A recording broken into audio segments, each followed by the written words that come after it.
نحمده ونصلي على رسوله الكريم اما بعد اعوذ بالله من الشيطان الرجيم بسم الله الرحمن الرحيم اتل ما اوحي اليك من الكتاب واقم الصلاة ان الصلاة تنهى عن الفحشاء والمنكر ولذكر الله اکبر واللہ یعلم ما تصنعون۔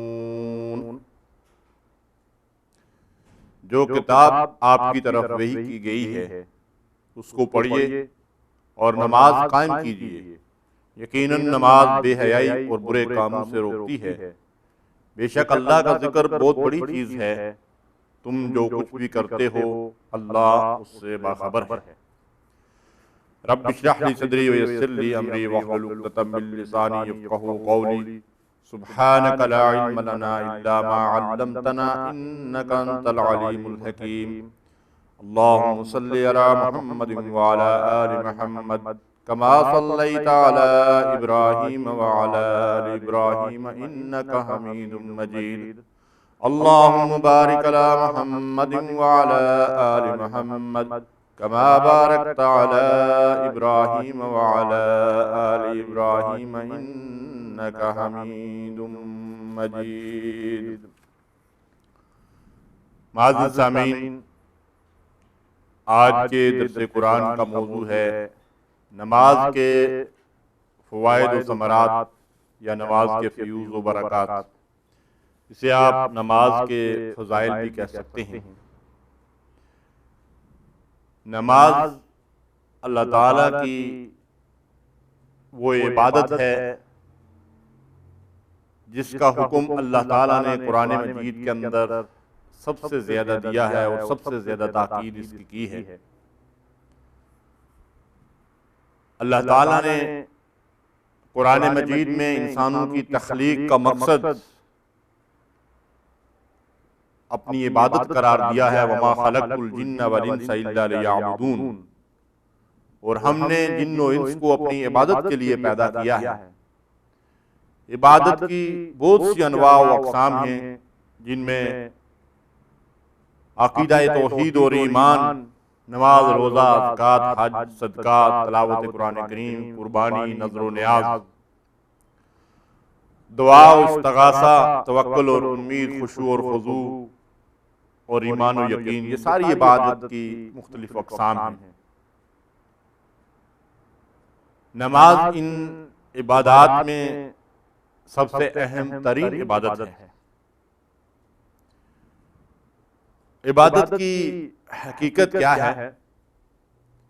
یوں سمجھیے کہ اپنی پوری زندگی اور ہر عمل کو اللہ کے لیے خالص کر کے اپنے آپ کو اس کے سامنے ڈال دینے اور اپنی تمام خواہشات کو اس کی مرضیات کے تابع بنا دینے کا نام عبادت ہے۔ اور اس عبادت کی سب سے پسندیدہ اور بہترین اور کامل اور مکمل صورت 5 وقت کی نماز ہے۔ نماز کے لیے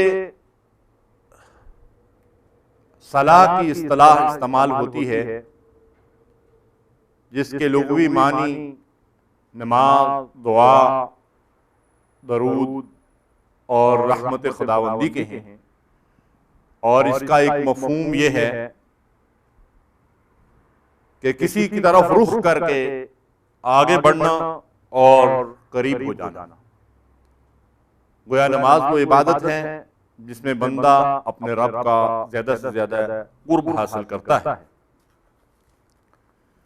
ان صلاتی و نسکی و محیای و مماتی للہ رب العالمین، بے شک میری نماز اور میری قربانی، میری زندگی اور میری موت اللہ رب العالمین کے لیے ہے۔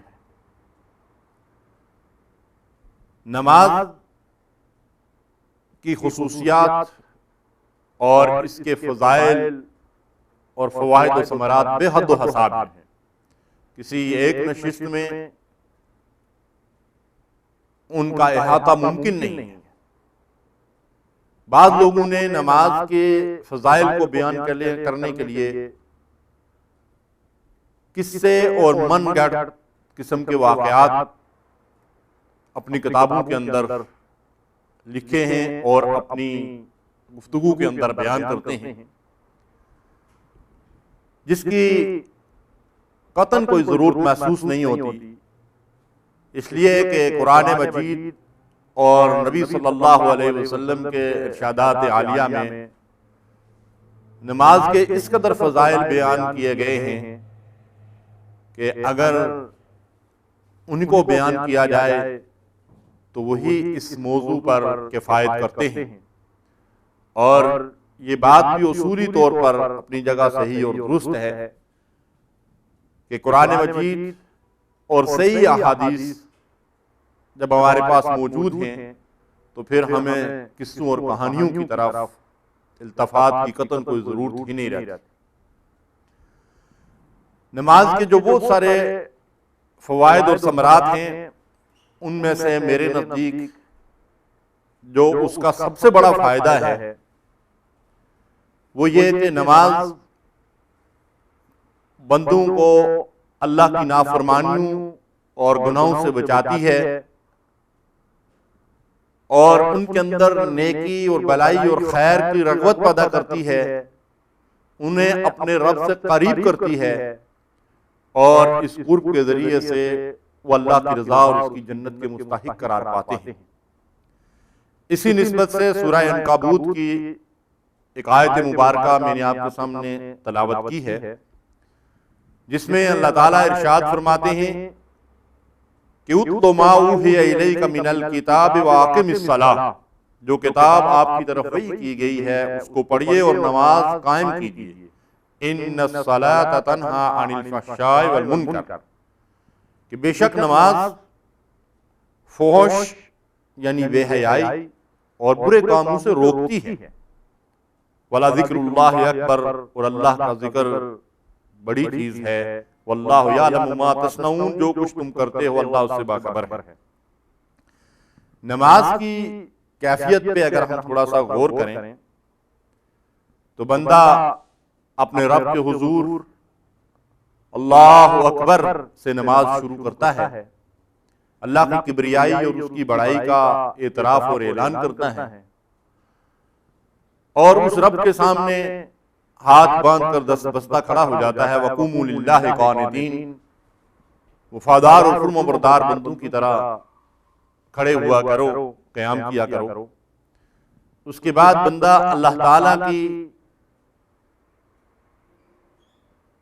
اللہ تعالیٰ کے سامنے جھک جاتا ہے، اور رکوع میں وہ اپنے رب کی عظمت اور جلال کے سامنے اس کا ذکر یوں کرتا ہے، اس کی تسبیح یوں پڑھتا ہے، سبحان ربی العظیم، پاک ہے میرا رب جو بڑی عظمت والا ہے۔ پھر یہ بندہ سجدے میں گر جاتا ہے اور اپنے مالک کے حضور اپنی پیشانی اور اپنی ناک زمین پہ رکھ دیتا ہے، اور پھر اس رب کی تعریف کرتا ہے، سبحان ربی العالی، پاک ہے میرا رب جو بڑی بلند شان والا ہے، اعلیٰ شان کا مالک ہے۔ یہ سجدے کی حالت اللہ تعالیٰ کو سب سے زیادہ پسند ہے۔ اس طرح یہ نماز کی کیفیت اس بات کا ثبوت ہے کہ بندہ انتہائی عاجزی اور انکساری اور تذلل کے ساتھ اپنے آپ کو اپنے رب کے سامنے بچھا دیتا ہے۔ یہی نماز کا مفہوم ہے کہ نماز پڑھنے والا اپنی خواہشات نفس اور اپنی مرضی سے اللہ تعالیٰ کے حق میں دستبردار ہو جائے، اس کے سامنے جس طرح وہ سجدہ ریز ہوتا ہے اس طرح اپنی خواہشات کو بھی اس کے سامنے ڈال دے اور اپنی خواہش اور اپنی مرضی کو اپنے رب کی مرضی پر قربان کر دے۔ عبادات کی غرض و غایت یہ ہے کہ ان عبادات کے ذریعے سے بندے کو یہ کیفیت حاصل ہو جائے کہ وہ ہر لمحے اپنے آپ کو اپنے رب کے سامنے حاضر و موجود سمجھے، ان تعبدوا اللہ کأنک تراہ فإن لم تکن تراہ فإنہ یراک، اللہ کی اس طرح عبادت کرو جیسا کہ تم اسے دیکھتے ہو، اور اگر تم اسے نہیں دیکھتے تو وہ تو تمہیں دیکھ ہی رہا ہے۔ اس طرح نماز کے بعد بھی اور دیگر عبادات کے بعد بھی ہر حال میں بندے کو یہ بات یاد رہے اور اس کے دل و دماغ میں یہ بات نقش ہو جائے کہ میرا رب میرے ساتھ ہے، میرا رب میری حرکات و سکنات سے واقف ہے، وہ میرے دل کے بیدو سے واقف ہے، اور وہ حل میں میری نگرانی اور نگہبانی کر رہا ہے۔ تو یہ کیفیت جس انسان کو حاصل ہو جائے وہ اللہ کی نافرمانیوں سے، برائیوں سے اور گناہوں سے احسن طریقے سے بچ سکتا ہے۔ اور یہی نماز کی وہ عظیم صفت ہے جس کو اللہ تعالیٰ نے اس آیت مبارکہ کے اندر بیان کیا ہے کہ ان الصلاۃ تنہی عن الفحشاء والمنکر، نماز بے حیائی اور برے کاموں سے روکتی ہے۔ لیکن نماز تب بے حیائی اور برے کاموں سے روکنے کا ذریعہ اور سبب بنتی ہے کہ جب ہم نماز کو صحیح معنوں میں خلوص کے ساتھ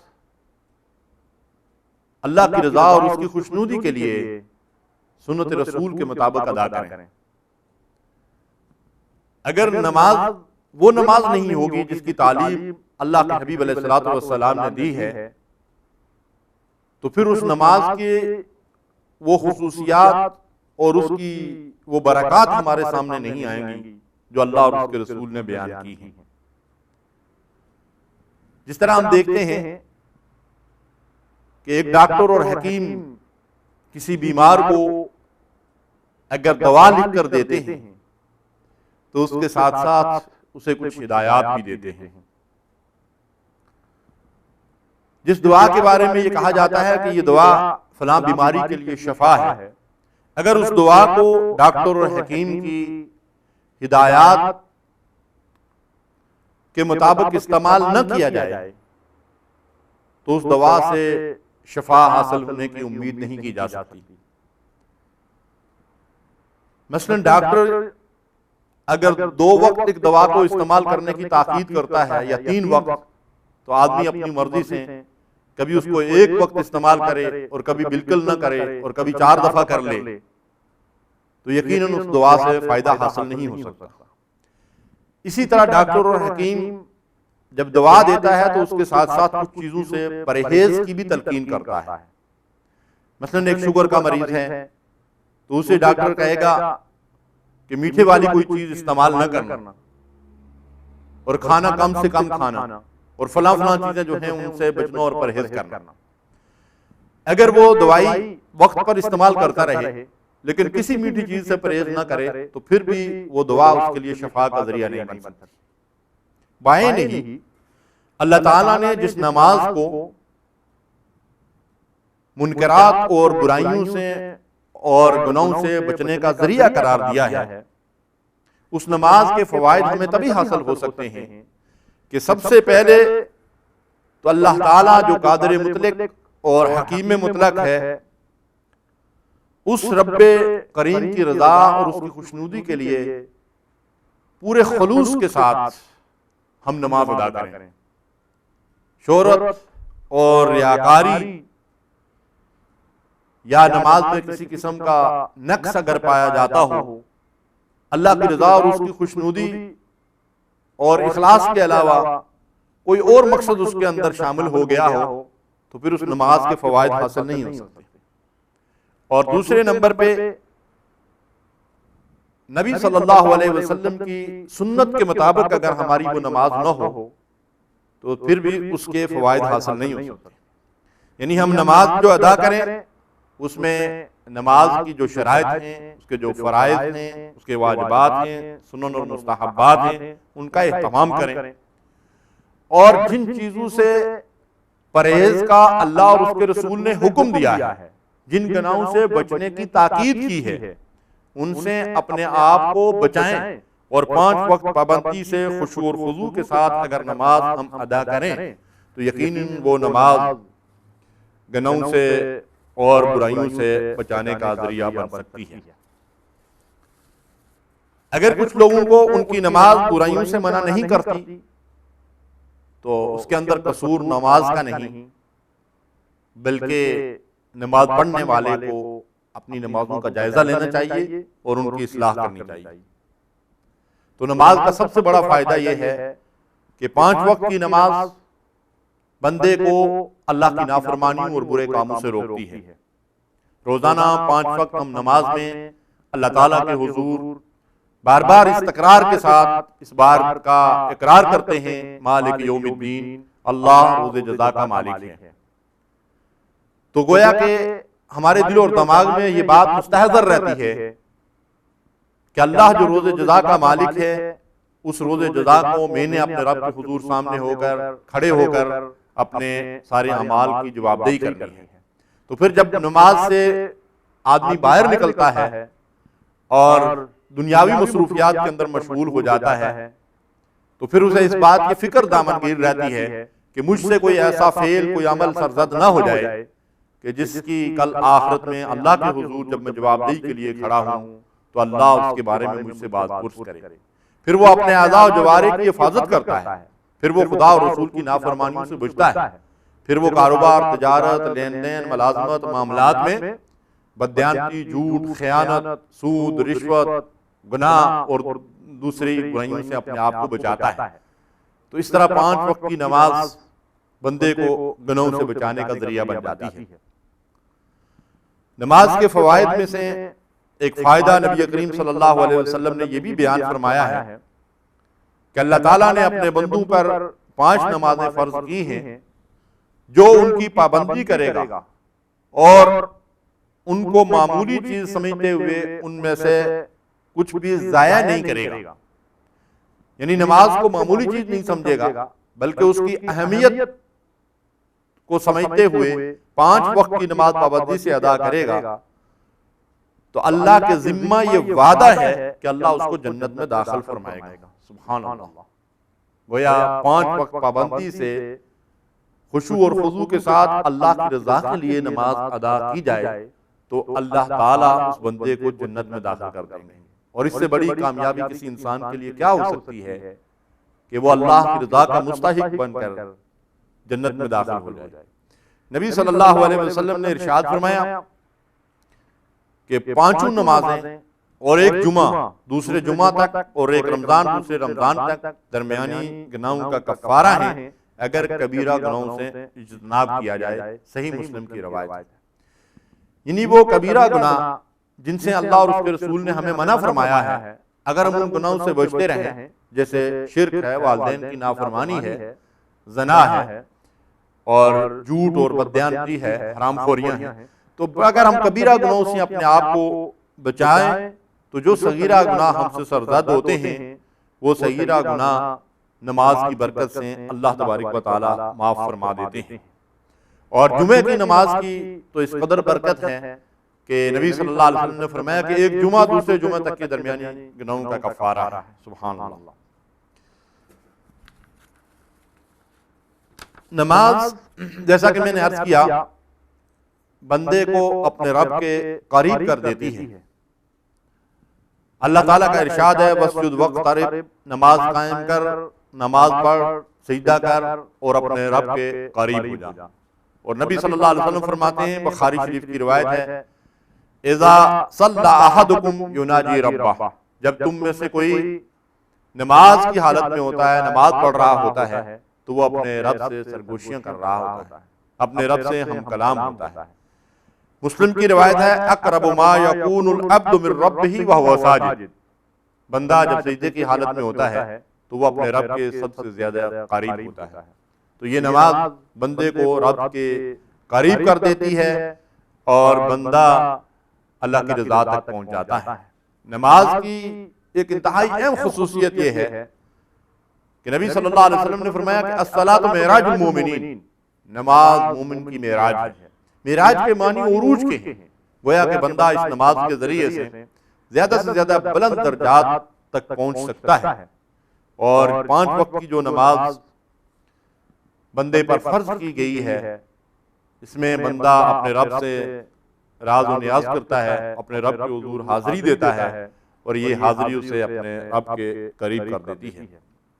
نبی صلی اللہ علیہ وسلم نے فرمایا کہ اللہ تعالیٰ نے مجھے رکوع اور سجود میں قرآن پڑھنے سے منع کر دیا، یعنی رکوع اور سجود نماز کے یہ انتہائی اہم ارکان ہیں، اور ان میں قرآن مجید کی تلاوت نہیں کی جاتی، بلکہ نبی صلی اللہ علیہ وسلم فرماتے ہیں کہ مجھے رکوع اور سجود میں قرآن کی تلاوت سے منع کر دیا گیا تاکہ ان کو حمد و ثنا اور دعا کے لیے مخصوص کیا جائے، بس تم رکوع میں اس کی خوب تسبیح کرو اور سجدے کو دعا کے لیے مخصوص کرو۔ سبحان اللہ۔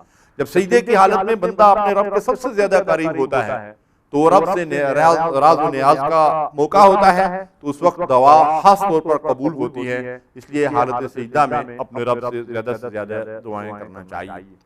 البتہ اس کوشش اس بات کی جائے کہ نماز میں وہی دعائیں جو ہے وہ کی جائیں جو دعائیں نبی کریم صلی اللہ علیہ وسلم سے منقول ہیں، ان ہی دعاؤں کے اوپر اکتفا کیا جائے تو زیادہ افضل اور بہتر ہے۔ 5 وقت کی نماز پڑھنے والے کو 50 نمازوں کا اجر و ثواب ملتا ہے، کیونکہ یہ 50 نمازیں تھیں جب معراج کے موقع پر نبی صلی اللہ علیہ وسلم کو امت کے لیے تحفہ دیا گیا، اور رسول اللہ صلی اللہ علیہ وسلم کی بار بار درخواست پر جب یہ 5 نمازیں رہ گئی تو اللہ نے فرمایا کہ جو یہ 5 نمازیں پڑھے گا اس کو 50 نمازوں کا اجر و ثواب دیا جائے گا۔ بخاری شریف کی روایت ہے، اور یہ حدیث قدسی ہے، کہ اللہ تعالیٰ ارشاد فرماتے ہیں کہ میرا بندہ جن چیزوں سے میرا قرب حاصل کرتا ہے ان میں سے کوئی دوسری چیز مجھے اتنی پسند نہیں جتنی وہ چیزیں مجھے پسند ہیں جو میں نے بندے پر فرض کی ہیں، اور اس کے بعد بندہ نوافل کے ذریعے برابر میرے قریب ہوتا رہتا ہے، یہاں تک کہ میں اس سے اپنا محبوب بنا لیتا ہوں، اور جب ایسا ہوتا ہے تو میں اس کے کان بن جاتا ہوں جن سے وہ سنتا ہے، اس کی آنکھیں بن جاتا ہوں جن سے وہ دیکھتا ہے، اور اس کے ہاتھ بن جاتا ہوں جن سے وہ پکڑتا ہے۔ سبحان اللہ۔ شاعر کہتا ہے ہاتھ ہے اللہ کا بندہ مومن کا ہاتھ ہے اللہ کا بندہ مومن کا ہاتھ، غالب و کار آفرین کارکشا کارساز۔ سبحان اللہ۔ یہ کیفیت بندے کو نماز کے ذریعے سے حاصل ہوتی ہے کہ اس کا سننا، اس کا بولنا، اس کا دیکھنا، اس کا پکڑنا، اس کا چلنا پھرنا رب کی مرضی کے عین مطابق ہوتا ہے۔ اور یہ کب ہوتا ہے؟ کہ جب بندہ فرائض کی پابندی کے بعد نوافل کا اہتمام بھی کرتا ہے تو اسے یہ کیفیت حاصل ہوتی ہے۔ اللہ کے نبی صلی اللہ علیہ وسلم کے خادم خاص ہیں، وہ راتوں کو رسول اللہ صلی اللہ علیہ وسلم کو وضو وغیرہ کے لیے پانی دیا کرتے تھے، آپ کی خدمت کیا کرتے تھے۔ ایک رات اللہ کے حبیب علیہ السلام نے ارشاد فرمایا کہ مانگ کیا مانگتا ہے؟ اس شخص نے کہا کہ اللہ کے رسول صلی اللہ علیہ وسلم مجھے جنت میں آپ کا قرب چاہیے۔ حضور نے فرمایا اس کے علاوہ کوئی چیز؟ انہوں نے پھر عرض کیا یا رسول اللہ صلی اللہ علیہ وسلم اس سے بڑی سعادت کی بات میرے لیے اور کیا ہو سکتی ہے کہ مجھے جنت میں آپ کا قرب مل جائے۔ حضور صلی اللہ علیہ وسلم نے ارشاد فرمایا کثرت سجود سے میری مدد کرو۔ گویا کہ تمہیں جنت میں میرا قرب کیسے ملے گا؟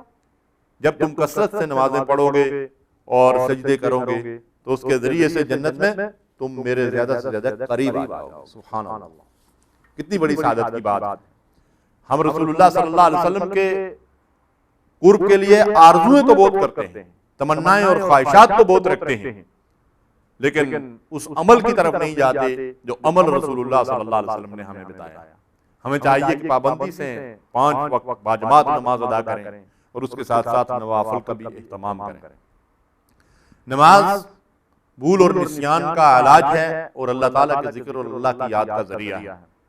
انسان کے اوپر نسیان کی کیفیت طاری ہو جاتی ہے اور انسان بھول جاتا ہے، جیسا کہ قرآن مجید میں بھی آتا ہے کہ اللہ تعالیٰ نے آدم علیہ السلام کو جنت میں جو وصیت فرمائی تھی فنسی آدم اس بات کو بھول گئے، تو انسان بھول کا شکار ہو جاتا ہے۔ نماز اللہ تعالیٰ نے یاد دہانی، تذکیر اور ذکر کا ذریعہ بنا دیا ہے۔ سیدنا موسیٰ علیہ السلام کوہ طور پر تھے، اللہ تعالیٰ نے ان پر وحی نازل فرمائی اننی انا اللہ لا الہ الا انا فاعبدنی واقم الصلاۃ لذکری، بے شک میں ہی اللہ ہوں، میرے سوا کوئی الہ اور معبود نہیں، بس میری عبادت کرو اور میری یاد کے لیے نماز قائم کرو۔ نماز کے اندر بندہ سراپا ذکر ہوتا ہے، وہ اپنے اعضاء اور جوارے اور اپنے دل و دماغ یعنی ظاہر و باطن دونوں سے اللہ کے ذکر میں محو ہوتا ہے، اور اللہ کا ذکر بہت بڑی چیز ہے، اور اللہ کے ذکر سے غفلت بہت بڑی بدقسمتی ہے۔ وَمَن يَعْشُ عَن ذِكْرِ الرَّحْمَٰنِ نُقَيِّضْ لَهُ شَيْطَانًا فَهُوَ لَهُ قَرِينٌ۔ جو بندہ اللہ کے ذکر سے غافل ہو جاتا ہے، اللہ کی یاد سے دور ہو جاتا ہے، اللہ کو بھول جاتا ہے، رحمان کا ذکر کرنا چھوڑ دیتا ہے، نُقَيِّضْ لَهُ شَيْطَانًا فَهُوَ لَهُ قَرِينٌ، ہم ایک شیطان کو اس کے ساتھ لگا دیتے ہیں جو اس کا ساتھی اور دوست بن جاتا ہے۔ تو جس کا ساتھی اور دوست شیطان بن جائے، وہ شیطان اسے جہنم کے گڑھے میں پھینک دیتا ہے۔ اس شیطان سے اور اس کی رفاقت سے بچنے کا ذریعہ کیا ہے؟ نماز۔ یہ نماز سب سے افضل عمل بھی ہے۔ ایک موقع پہ اللہ کے حبیب علیہ السلام سے عبداللہ ابن مسعود رضی اللہ تعالیٰ عنہ نے سوال کیا کہ یا رسول اللہ صلی اللہ علیہ وسلم سب سے افضل عمل کیا ہے؟ تو آپ نے ارشاد فرمایا الصلاۃ لوقتہا، نماز کو اس کے وقت پر ادا کرنا۔ تو نماز کو وقت پر ادا نہ کرنا بہت بڑا گناہ ہے۔ فویل للمصلین الذین هم عن صلاتهم ساہون، ہلاکت اور بربادی ہے ان نمازیوں کے لیے جو اپنی نمازوں سے غافل ہیں۔ تو نبی صلی اللہ علیہ وسلم سے پوچھا گیا کہ یہ کون لوگ ہیں جن کے لیے ہلاکت اور بربادی کی نوید سنائی گئی؟ تو اللہ کے نبی صلی اللہ علیہ وسلم نے فرمایا کہ جو وقت کی پابندی کے ساتھ نماز ادا نہیں کرتے۔ تو وقت کے اوپر نماز پڑھنا اللہ کو یہ عمل بندے کا بہت زیادہ محبوب ہے۔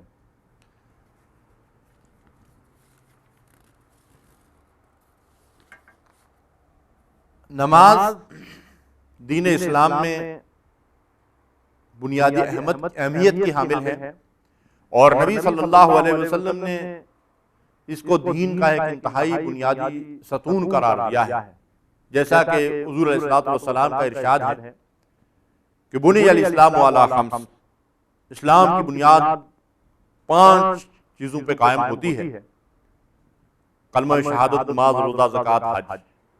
اور ان میں کلمہ شہادت کے بعد اللہ کی توحید اور رسول صلی اللہ علیہ وسلم کی رسالت کے اقرار کے بعد سب سے پہلی اور سب سے عظیم اور سب سے بنیادی عبادت اور اسلام کا سب سے عظیم رکن 5 وقت کی نماز ہے۔ جس دین کو میں اللہ تبارک و تعالیٰ نے ارشاد فرمایا کہ اس کی بنیاد ان 5 چیزوں پہ قائم ہوتی ہے، اس میں نماز کے بارے میں نبی صلی اللہ علیہ وسلم نے فرمایا کہ الصلاۃ عماد الدین، نماز دین کا ستون ہے۔ من اقامہا اقام الدین ومن ہدمہا ہدم الدین، جس نے نماز کو قائم کیا اس نے دین کو قائم رکھا، اور جس نے نماز کو چھوڑ دیا اس نے اپنے دین کو نیست و نابود کر دیا۔ دوسری روایت ہے راس الامر الاسلام وعمودہ الصلاۃ وذروۃ صنامہ الجہاد، رواہ ترمذی۔ تمام امور کا اصل اسلام ہے، اور اس کا ستون نماز ہے، اور اس کی بلند چوٹی جہاد فی سبیل اللہ ہے۔ سبحان اللہ۔ تو نماز کو دین کے اندر انتہائی اہمیت حاصل ہے۔ ظاہر ہے کوئی بھی عمارت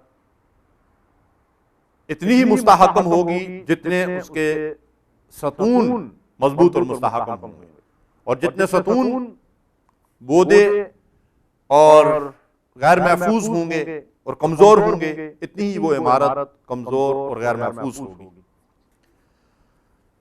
نبی صلی اللہ علیہ وسلم نے ایک موقع پہ یہ بات ارشاد فرمائی، مسلم کی یہ روایت ہے کہ جو مسلمان بندہ ہر روز فرائض کے علاوہ دن اور رات کے اوقات میں 12 رکعت نماز نفل ادا کرتا ہے، اللہ تعالیٰ اس کے لیے جنت میں گھر بناتے ہیں۔ سبحان اللہ۔ یعنی یہ موقدہ سنتیں ہیں جو 5 نمازوں کے ساتھ ادا کی جاتی ہیں، 12 رکعت۔ اگر ان کو تسلسل کے ساتھ، مستقل مزاجی کے ساتھ، پورے اہتمام کے ساتھ، باقاعدہ نمازوں کے ساتھ ادا کیا جائے تو اللہ تعالیٰ اس شخص کو جنت میں گھر کی ضمانت دیتے ہیں۔ سورہ معارج میں اللہ تعالیٰ ارشاد فرماتے ہیں والذین هم علی صلاتهم یحافظون اولئک فی جنات مکرمون، جو لوگ نمازوں کی حفاظت کرتے ہیں وہ بڑے عزت و اکرام کے ساتھ جنت میں داخل کیے جائیں گے۔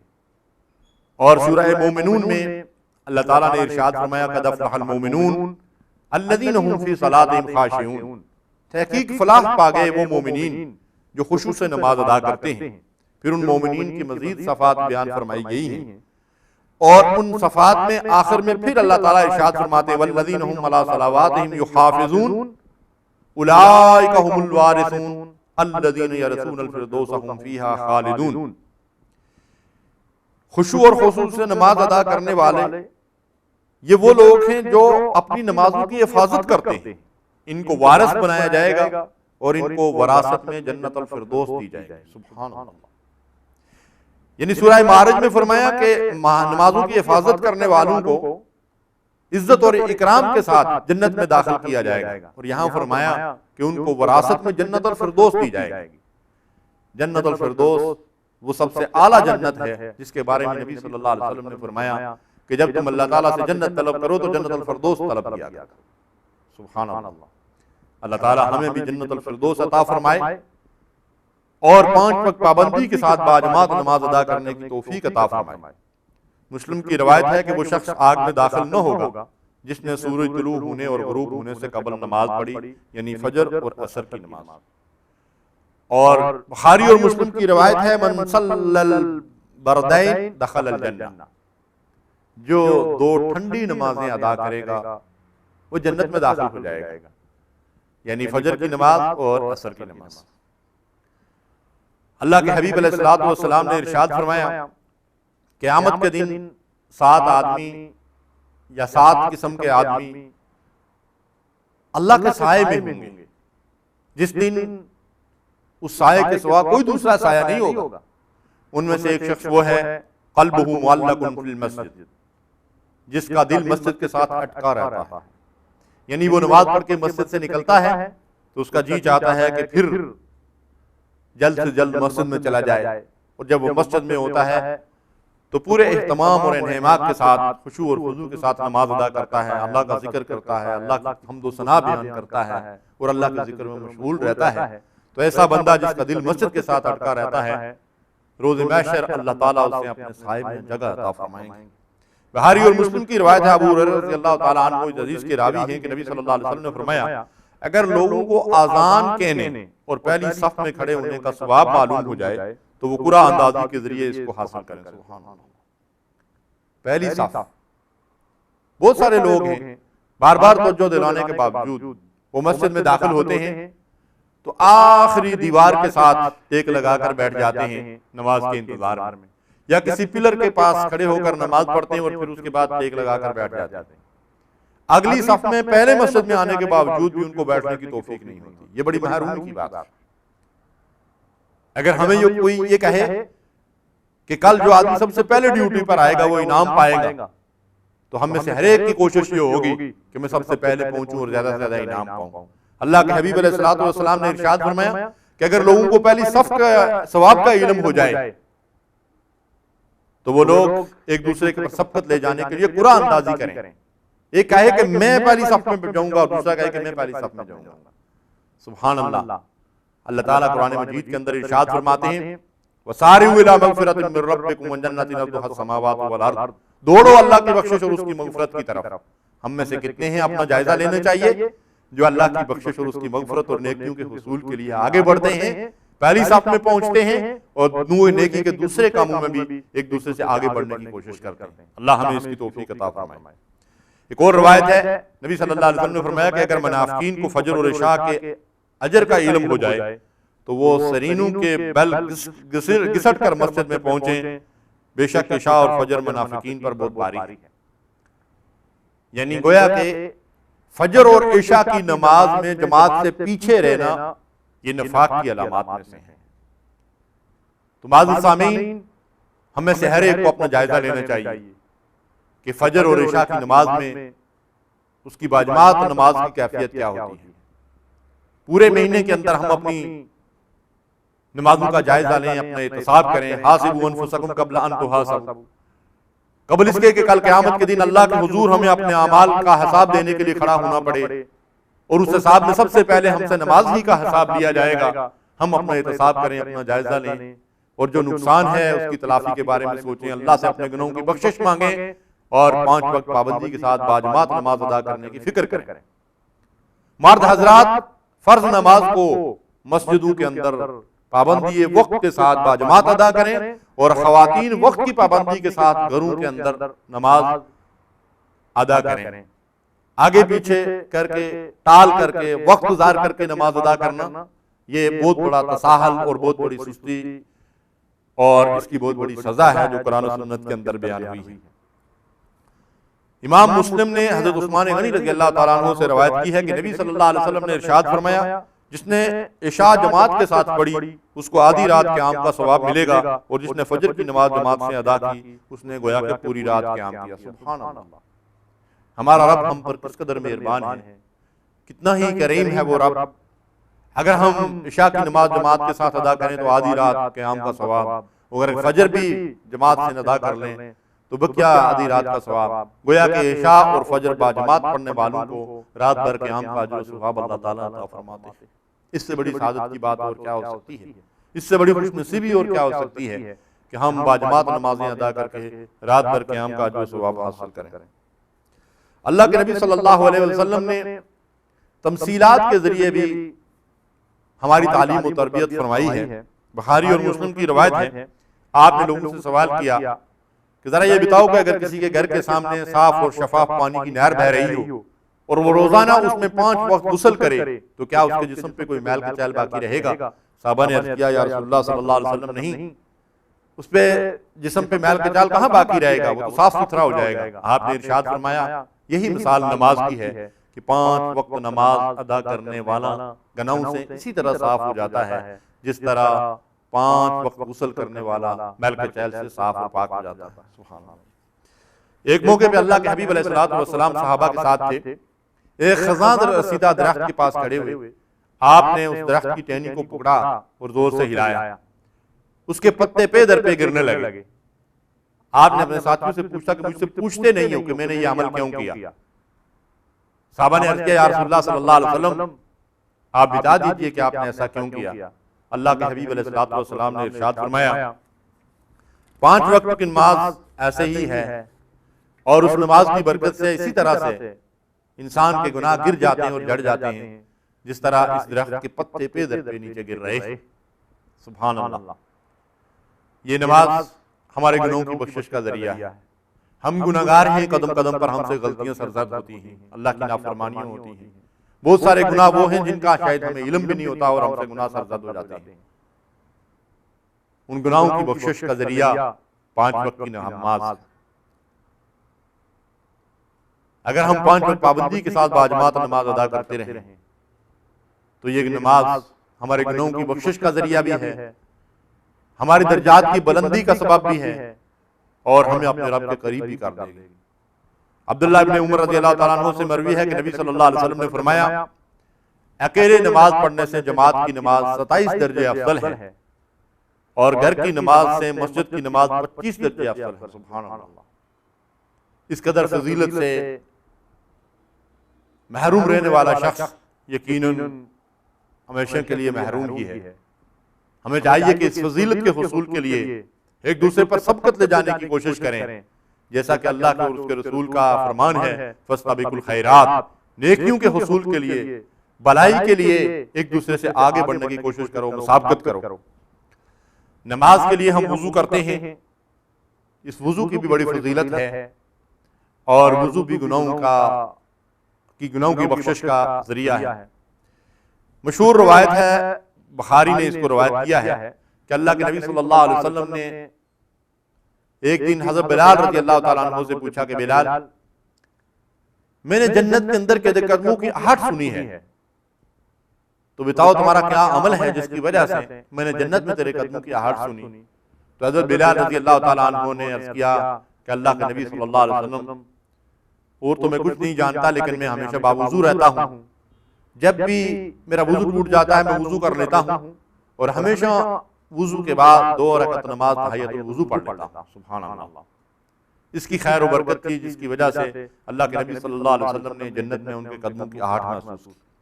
اور مسلم شریف کی روایت ہے، نبی صلی اللہ علیہ وسلم نے فرمایا، لوگوں کیا میں تمہیں ایسا عمل نہ بتاؤں جس کے ذریعے سے اللہ خطاؤں کو معاف کرتا ہے، درجات کو بلند فرماتا ہے؟ ہم نے عرض کیا، اللہ کے حبیب صلی اللہ علیہ وسلم ضرور بتائیے۔ آپ نے فرمایا، ناگوار ہونے کے باوجود صحیح اور مکمل وضو کرنا۔ بعض اوقات شدید سردی ہوتی ہے، پانی ٹھنڈا ہوتا ہے، ایسے حالات میں بھی یا کسی اور وجہ سے آدمی کو ناگوار گزر رہا ہے، لیکن وہ کامل اور مکمل اور صحیح وضو کرتا ہے، اور پھر اس کے بعد نبی صلی اللہ علیہ وسلم نے فرمایا پھر کثرت سے مسجدوں کی طرف چل کر جانا اور ایک نماز کے بعد دوسری نماز کے لیے انتظار کرنا، یہ وہ عمل ہے جو خطاؤں کو مٹا ڈالتا ہے اور بندے کے درجات کو بلند کر دیتا ہے۔ مسلم کی روایت ہے، نبی صلی اللہ علیہ وسلم نے فرمایا، تم میں سے کوئی شخص جب اچھی طرح وضو کرتا ہے اور وضو کے بعد وہ پڑھتا ہے اشہد ان لا الہ الا اللہ وحدہ لا شریک لہ واشہد ان محمدا عبدہ ورسولہ، تو اس کے لیے جنت کے 8 دروازے کھول دیے جاتے ہیں، جس دروازے سے چاہے جنت میں داخل ہو۔ وضو کی یہ فضیلت ہے، لیکن اگر کوئی آدمی یہ سمجھتا ہے کہ میں ہمیشہ باوضو رہوں لیکن وہ نماز نہ پڑھے تو یقیناً اسے وضو کا کوئی فائدہ حاصل نہیں ہوگا۔ اس لیے اعمال کے فضائل کے بارے میں اس بات کو اچھی طرح سمجھ لیجئے کہ اعمال کے فضائل اور فوائد اسی شخص کو حاصل ہو سکتے ہیں جو اللہ کے عائد کردہ فرائض کی پابندی کرے، اللہ کے احکامات کی اطاعت کرے، اللہ کی نافرمانیوں سے اپنے آپ کو بچائے، اور اس کے بعد نوافل کا اہتمام کرے، جیسا کہ احادیث گزر چکی ہیں کہ اللہ تعالیٰ فرماتے ہیں کہ مجھے اپنے بندے کے بارے میں جو چیز سب سے زیادہ پسند ہے وہ یہ کہ بندہ ان فرائض کی پابندی کرے جو میں نے اس پر عائد کیے ہیں، اور اس کے بعد وہ نوافل کا اہتمام کرے تو ان نوافل کے ذریعے سے وہ میرا قرب حاصل کر لیتا ہے۔ بعض لوگ نوافل کی طرف تو بڑی توجہ دیتے ہیں اور اذکار کا بڑا اہتمام کرتے ہیں، لیکن نماز باجماعت ادا نہیں کرتے، جبکہ مسجد ان کے گھر کے قریب ہوتی ہے۔ تو یہ نماز بھی دراصل ان کی خواہشات کے اوپر عمل ہے، اللہ تعالیٰ کی مرضی کی وہ نماز نہیں ہے۔ اس لیے کہ نبی صلی اللہ علیہ وسلم نے فرمایا کہ جو شخص اذان کی آواز سنے اور اس کے بعد مسجد میں نہ پہنچے، اس بغیر شرعی عذر کے نماز گھر میں ادا کرے، اس کی نماز اللہ کے ہاں قبول نہیں ہوتی۔ قد افلح من تزکا وذکر اسم ربہ فصلی، نماز تزکیہ نفس کا ذریعہ ہے، یہ اخلاقی رذائل اور اخلاقی برائیوں سے انسان کو نجات دیتی ہے اور اس کا تزکیہ کرتی ہے اور اس کی فلاح کا ذریعہ بنتی ہے۔ نماز جہاں مومن کی معراج ہے، وہاں دنیا اور آخرت میں اس کے ایمان کی پہچان بھی ہے۔ نبی صلی اللہ علیہ وسلم نے فرمایا جس کو مسجد کی طرف آتے جاتے دیکھو اس کے مومن ہونے کی گواہی دو۔ اور کسی نے آپ سے سوال کیا کہ آپ قیامت کے دن اپنی امت کو کیسے پہچانیں گے؟ اللہ کے نبی صلی اللہ علیہ وسلم نے ارشاد فرمایا، میرے امتی 5 وقت نماز کے لیے وضو کرتے ہیں، اپنے اعضاء کو دھوتے ہیں، ان کے یہ وضو کے اعضاء قیامت کے دن چمکتے ہوں گے اور یہ چمک میری امت کی پہچان ہوگی۔ سبحان اللہ۔ اب جو لوگ نماز نہیں پڑھتے، نماز کی پابندی نہیں کرتے، نماز کے لیے وضو نہیں کرتے، ذرا انہیں اس بات کا خیال کرنا چاہیے کہ وہ قیامت کے دن رسول اللہ صلی اللہ علیہ وسلم کی امت میں کیسے شامل ہوں گے اور مسلمان کی حیثیت سے وہ کیسے پہچانے جائیں گے۔ بخاری اور مسلم کی روایت ہے کہ جب تک تم میں سے کوئی شخص نماز کی جگہ پر رہتا ہے جہاں اس نے نماز ادا کی تو فرشتے اس کے لیے دعائیں کرتے رہتے ہیں، جب تک وہ وضو کی حالت میں رہتا ہے فرشتے کہتے ہیں اللہ تو اسے بخش دے، اے اللہ تو اس پر رحم فرما۔ کتنی سعادت کی بات ہے جس شخص کے بارے میں فرشتے اللہ تعالیٰ سے دعائیں کریں، فرشتے اللہ سے اس شخص کے لیے بخشش اور مغفرت کی دعائیں مانگیں، اس شخص کی بخشش اور مغفرت میں کیا شک اور شبہ ہو سکتا ہے۔ لیکن یہ سعادت کسے حاصل ہوتی ہے؟ جو نمازیں پڑھتا ہے اور پھر نمازوں کے پہلے اور بعد اس مقام پر بیٹھا اللہ کا ذکر کرتا رہتا ہے، قرآن کی تلاوت کرتا ہے، اللہ کو یاد کرتا ہے، تو فرشتے اس کے لیے بخشش اور مغفرت کی دعائیں کرتے ہیں۔ قرآن کہتا ہے حافظوا علی الصلوات والصلاۃ الوسطیٰ، نمازوں کی حفاظت کرو اور بالخصوص درمیانی نماز کی۔ درمیانی نماز سے مراد مفسرین نے لکھا ہے کہ عصر کی نماز۔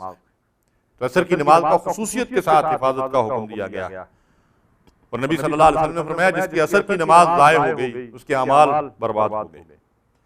رسول اللہ صلی اللہ علیہ وسلم نے فرمایا من حافظ علیہا، جو نمازوں کی حفاظت کرتا ہے کانت لہ نورا و برہانا و نجاتا یوم القیامہ، قیامت کے دن یہ نماز اس کے لیے نور ہوگی، اس کے لیے ایمان کی دلیل بنے گی اور اس کی نجات کا ذریعہ ہوگی۔ اور ومن لم یحافظ علیہا، اور جو نمازوں کی حفاظت نہیں کرتا، 5 وقت پابندی کے ساتھ باجماعت ادا نہیں کرتا، لم یکن لہ نورا ولا برہانا ولا نجاتا وکان یوم القیامۃ مع قارون و فرعون و حامان و ابی بن خلف۔ امام احمد نے، دارمی نے، بیہقی نے اس حدیث کو روایت کیا ہے کہ جو نمازوں کی حفاظت نہیں کرتا قیامت کے دن نہ اس کے پاس کوئی روشنی ہوگی اور نہ اس کو جہنم سے نجات ملے گی اور نہ ہی اس کے پاس ایمان کی کوئی دلیل ہوگی، اور یہ بے نمازی شخص قارون، فرعون، حامان اور ابی بن خلف کے ساتھ جہنم میں ڈال دیا جائے گا۔ انا للہ و انا الیہ راجعون۔ اس سے بڑا خسارہ اور نقصان کیا ہو سکتا ہے؟ جہاں نماز کے اس قدر فیوز و برکات ہیں وہاں نماز نہ پڑھنے کا کس قدر خسارہ اور نقصان ہے۔ ابو داؤد اور ترمذی کی روایت ہے، نبی صلی اللہ علیہ وسلم نے فرمایا اندھیرے میں مساجد کی طرف جانے والوں کے لیے نور کامل کی بشارت ہے۔ سبحان اللہ، یہ نور کامل کون سا نور ہے؟ اس سے مراد کیا ہے؟ اللہ کے نبی صلی اللہ علیہ وسلم نے فرمایا کہ جہنم کے اوپر اللہ تبارک و تعالی ایک پل قائم کریں گے جس کا نام صراط ہے، جس کو ہم اپنی زبان میں پل صراط کہتے ہیں۔ یہ جہنم کے اوپر ایک پل ہے جس کی تعریف یہ بیان کی گئی ہے کہ بال سے باریک اور تلوار کی دھار سے تیز، ہر انسان کو اس کے اوپر سے گزرنا ہوگا۔ اور اللہ تعالیٰ قرآن مجید کے اندر ارشاد فرماتے ہیں کہ یوم تری المؤمنین والمؤمنات یسعی نورہم بین ایدیہم وبایمانہم، اس روز تم مومنین کو اور مومنات کو دیکھو گے کہ نور ان کے دائیں بائیں اور ان کے آگے پیچھے دوڑ رہا ہوگا، یعنی ان کے دائیں بائیں اور ان کے آگے نور ان کا دوڑ رہا ہوگا۔ یہ نور ان کے ایمان اور عمل صالح کا نور ہوگا جو پل صراط پر ان کے لیے روشنی کا ذریعہ بنے گا، جس روشنی میں وہ پل صراط کو عبور کر کے جہنم سے بچ جائیں گے اور اللہ کی رضا اور جنت تک پہنچ جائیں گے۔ نبی صلی اللہ علیہ وسلم نے فرمایا کہ اندھیرے میں مسجدوں کی طرف جانے والوں کے لیے نور کامل کی بشارت ہے۔ فجر اور عشاء کی نماز کے لیے جو لوگ مساجد میں جاتے ہیں وہ خوش نصیب ہیں کہ ان کے لیے نبی صلی اللہ علیہ وسلم نے نور کامل کی بشارت دی ہے۔ اللہ کے حضور صلی اللہ علیہ وسلم ارشاد فرماتے ہیں مسجد ہر متقی اور پرہیزگار کا گھر ہے۔ رسول اللہ صلی اللہ علیہ وسلم ارشاد فرماتے ہیں مسجد ہر متقی اور پرہیزگار کا گھر ہے، اور اس شخص کے لیے جس کا گھر مسجد ہو اللہ تعالیٰ نے راحت و رحمت اور پل صراط پار کر کے اللہ کی رضامندی اور اس کی جنت تک پہنچنے کی ضمانت دی ہے۔ یہ طبرانی کی روایت ہے اور شیخ البانی رحمۃ اللہ علیہ نے اس کو صحیح قرار دیا۔ یہ حدیث ہمارے سامنے کتنی عظیم بات بیان کر رہی ہے کہ مسجد ہر متقی اور پرہیزگار کا گھر ہے۔ اللہ اکبر۔ اس کا مطلب ہے فساق اور فجار اللہ کے گھر سے دور رہتے ہیں اور متقی اور پرہیزگار اللہ کے گھر کے قریب رہتے ہیں، اور مسجد ان کا گھر ہے۔ اور جس شخص کا گھر مسجد ہو اس کو اللہ کے حبیب علیہ الصلوۃ والسلام یہ بشارت دیتے ہیں کہ اس کے لیے راحت بھی ہے اور رحمت بھی ہے، اور پل صراط سے آسانی بھی ہے، اور پل صراط سے آسانی کے ساتھ گزرنے کے بعد اللہ تبارک و تعالیٰ کی رضا اور اس کی جنت تک پہنچ جائے گا۔ اللہ تعالیٰ اس بات کی ضمانت دیتے ہیں۔ یہ ضمانت کس شخص کے لیے ہے؟ جو 5 وقت پابندی سے نماز ادا کرتا ہے۔ نماز مشکلات پر قابو پانے اور اللہ سے مدد حاصل کرنے کا ذریعہ ہے۔ وَاسْتَعِينُوا بِالصَّبْرِ وَالصَّلَاةِ، صبر اور نماز سے مدد حاصل کرو۔ اللہ کے نبی صلی اللہ علیہ وسلم کو کوئی مشکل درپیش آتی تھی، آپ مسجد کی طرف چلے جاتے تھے، حضرت بلال کو حکم دیتے تھے لوگوں کو بلاؤ، اور مسجد میں پہنچ کر نماز ادا کرتے تھے۔ حضرت حذیفہ رضی اللہ تعالیٰ عنہ سے روایت ہے نبی صلی اللہ علیہ وسلم کو جب کوئی سخت اور امر درپیش ہوتا تو نماز کی طرف فوراً متوجہ ہو جاتے تھے۔ حضرت ابو درداء رضی اللہ تعالیٰ عنہ فرماتے ہیں کہ جب آندھی چلتی تو نبی صلی اللہ علیہ وسلم فوراً مسجد میں تشریف لے جاتے اور جب تک آندھی بند نہ ہوتی مسجد سے نہ نکلتے۔ حضرت شعیب حضور صلی اللہ علیہ وسلم سے نقل کرتے ہیں کہ پہلے انبیاء علیہ السلام کا بھی یہی طریقہ تھا، یعنی مشکل کی گھڑی میں نماز، اللہ کی طرف رجوع وَاسْتَعِینُوا بِالصَّبْرِ وَالصَّلَاةِ، صبر اور نماز سے مدد حاصل کرو۔ جب بندہ نماز پڑھتا ہے، اللہ کا قرب حاصل کرتا ہے، تو اس کا تعلق اللہ سے مضبوط ہوتا ہے۔ جب اللہ سے تعلق مضبوط ہوتا ہے تو اللہ کی طرف سے مدد ملتی ہے، مشکلات پہ انسان قابو پا لیتا ہے۔ وَأْمُرْ أَهْلَكَ بِالصَّلَاةِ وَاصْطَبِرْ عَلَيْهَا لَا نَسْأَلُكَ رِزْقًا نَحْنُ نَرْزُقُكَ، اپنے نمازوں کو قائم کرو اور ان پر خود بھی قائم رہو، اور اپنے اہل و عیال کو ان کا حکم کرو۔ ہم تم سے رزق نہیں مانگتے بلکہ ہم ہی رزق دینے والے ہیں۔ عبداللہ ابن اسلام رضی اللہ تعالیٰ عنہ کہتے ہیں کہ نبی صلی اللہ علیہ وسلم کہ گھر والوں پر کسی کی کوئی تنگی آتی تو آپ ان کو نماز کا حکم فرماتے اور اس آیت کی تلاوت فرماتے۔ نماز بے حد و حساب فیوز و برکات کا ذریعہ ہے، اور اس کے ذریعے سے بندہ اللہ کا قرب حاصل کرتا ہے، اللہ کی رضا اور اس کی جنت تک پہنچتا ہے۔ اس نماز کے بے شمار دنیاوی فوائد و ثمرات بھی ہیں، اور جسمانی اور معاشرتی فوائد بھی ہیں، جن کا احاطہ اب اس تھوڑے سے وقت میں ممکن نہیں ہے۔ 5 وقت کی نماز کے لیے انسان وضو کرتا ہے، اسے طہارت حاصل ہوتی ہے، اور وہ ہاتھ منہ دھو کر اللہ کے حضور حاضر ہوتا ہے، تو اس کے ذریعے وہ بالکل تر و تازگی محسوس کرنے لگتا ہے۔ خاص کر محنت مزدوری یا کام وغیرہ اور ڈیوٹی کی تھکاوٹ کی وجہ سے بندہ جب وضو کرتا ہے تو وضو کی وجہ سے وہ عجیب سا سرور اور سکون حاصل کرتا ہے۔ سبحان اللہ۔ ایک واقعہ ملتا ہے کہ ہندوستان کے بڑے لیڈر تھے اور وہ مزدوروں کے بڑے حامی تھے۔ ایک موقع پر وہ کہیں ریلوے اسٹیشن پہ چلتے ہوئے یہ دیکھتے ہیں کہ کلی اور ریل کے مزدور سارے اکٹھے ہو کر ایک طرف جا رہے ہیں، تو اس شخص نے یہ سمجھا کہ ان مزدوروں کا کوئی مسئلہ ہے، تو وہ مزدوروں کے بڑے حامی اور مددگار تھے، تو ان کے ساتھ ساتھ وہ بھی چل دیے کہ میں ان کے پاس پہنچتا ہوں اور دیکھتا ہوں کہ ان کا مسئلہ کیا ہے، تاکہ میں ان کی اگر کوئی مدد کر سکوں، ان کے کسی کام آ سکوں۔ وہ شخص یہ کہتا ہے کہ آگے چل کر ان سب نے ہاتھ منہ دھوئے، اور اس کے بعد اکٹھے ایک جگہ چٹائی سی پڑی ہوئی تھی فرش کے اوپر، ایک آدمی آگے کھڑا ہو گیا اور باقی پیچھے کھڑے ہو کر سب بستہ ہو کر نماز پڑھنے لگے۔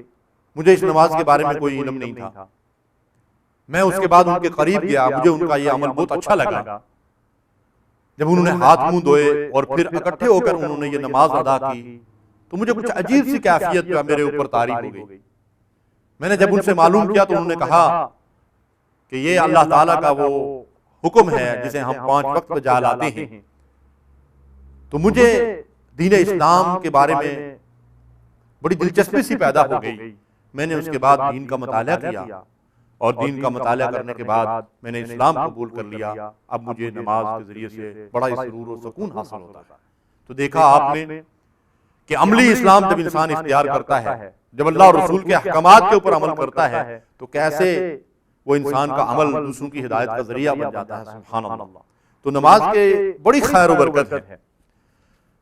اس نماز کے ذریعے سے ہمیں جمعہ کے دن غسل کرتے ہیں، بدن کی طہارت حاصل ہوتی ہے، اور طہارت ہمارے دین و ایمان کے اندر بہت اہمیت رکھتی ہے۔ الطہور شطر الایمان، پاکیزگی ایمان کا حصہ ہے، اور واللہ یحب المطہرین، اللہ پاک رہنے والوں کو پسند کرتا ہے۔ پھر 5 وقت مسلمان نمازوں کے لیے اکٹھے ہوتے ہیں، ایک دوسرے سے دکھ درد میں شریک ہوتے ہیں، اور ایک محلے اور بستی کے رہنے والے لوگ ایک دوسرے کے حالات سے واقف ہوتے ہیں۔ کسی کی کوئی بیماری، کسی کو پریشانی، کسی کا کوئی دکھ درد ہوتا ہے تو اس کے کام آتے ہیں۔ پھر جب وہ باجماعت نماز ادا کرتے ہیں تو کیفیت یہ ہوتی ہے کہ بندہ و صاحب و محتاج و غنی ایک ہوئے، تیری سرکار میں پہنچے تو سبھی ایک ہوئے، اور ایک ہی صف میں کھڑے ہو گئے محمود و عیاض، نہ کوئی بندہ رہا نہ بندہ نماز۔ تو یہ نماز بندوں کو آپس میں ملا دیتی ہے، ان کے درمیان اتفاق، اتحاد اور یکجہتی پیدا کرتی ہے، اور بندوں کے درمیان سے خاندانی اور نسلی اور لسانی اونچ نیچ کے جو دیواریں ہیں ان کو گرا دیتی ہے، اور مسلمانوں کو ایک امت بنا دیتی ہے۔ پھر مسلمانوں کو اس نماز کے ذریعے سے اجتماعیت کی جو ترغیب ملتی ہے، ایک امام کے پیچھے کھڑے ہو جاتے ہیں اور اس کی اقتداء میں نماز ادا کرتے ہیں، جہاں سے ان کو یہ تعلیم و تربیت ملتی ہے کہ مسلمانوں کو ایک اپنے امام ان کا ہونا چاہیے جو ان میں سب سے زیادہ متقی اور پرہیزگار انسان ہو، اور اس کی سمع و اطاعت کی جائے، اور اس کے پیچھے جو ہے جس طرح نماز امام کے پیچھے ادا کی جاتی ہے اس طرح ایک اجتماعی نظام ہو اور اس اجتماعی نظام کے تحت مسلمان زندگی بسر کریں تاکہ مسلمانوں کی صفوں کے اندر اتفاق، اتحاد اور یکجہتی قائم ہو اور مسلمان اللہ کے دین کے اوپر عمل پیرا ہونے کے قابل ہو جائیں۔ اللہ تبارک و تعالیٰ سے دعا ہے کہ قرآن مجید کی آیات اور نبی صلی اللہ علیہ وسلم کے ارشادات کی روشنی میں نماز کے جو فیوز و برکات اور جو فوائد اور ثمرات بیان کیے گئے ہیں، اللہ ہمیں ان تمام فوائد و ثمرات کو سمیٹنے کی توفیق عطا فرمائے اور 5 وقت پابندی کے ساتھ خشوع اور خضوع کے ساتھ باجماعت نماز ادا کرنے کی توفیق دے۔ وآخر دعوانا الحمدللہ رب العالمین وصلی اللہ علی نبینا محمد وعلی آلہ وصحبہ اجمعین ومن تبعہم بإحسان الی یوم